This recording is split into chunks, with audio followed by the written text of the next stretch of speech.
Apparently, there's a lot of these signs around town right now. We just got the Canadian November jobs numbers in today, and boy, they were good, like off the charts good. Some wonder if they're too good.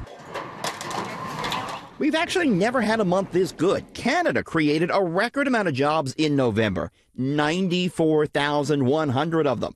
Economists were expecting a gain of just 10,000. The unemployment rate at a record low of 6.6%.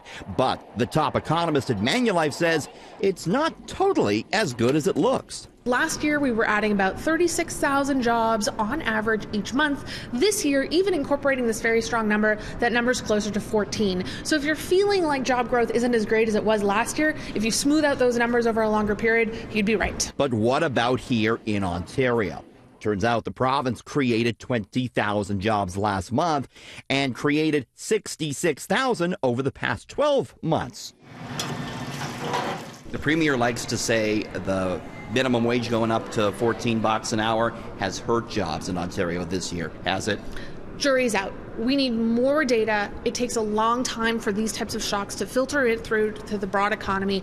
I need to see what temporary jobs look like over the holiday season, and I need to see how this plays out over a 2 to 3 year horizon. It's just not enough to draw a conclusion yet. Are people feeling as robust as the numbers? I don't think so. Why is that?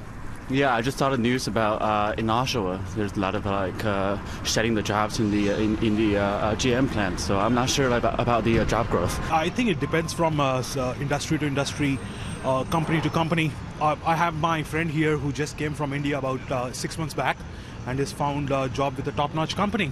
So it depends if you have the skill sets. And if you are able to ace those interviews. Anytime we kind of shock the system with some change like a minimum wage, it does take several years to come to a conclusion. I know we're still a year in and it feels like we should know the answer, but I'm not comfortable making that call, and I don't think most economists would be. The real story here, though, may be wages. They're barely budging for most people. Wage growth is actually slowing towards 1.5%. That isn't even enough to keep up with inflation. So people are getting hired, but they're not getting those raises at the end of the year. That's exactly the story. Many are expecting the hiring signs to come down over the next year or two, with a possible recession on the horizon.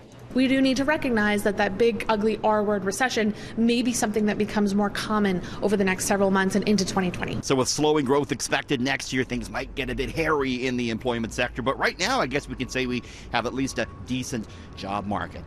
Hoping I stayed gainfully employed, fingers crossed, on Bloor Street. Richard Southard, City News.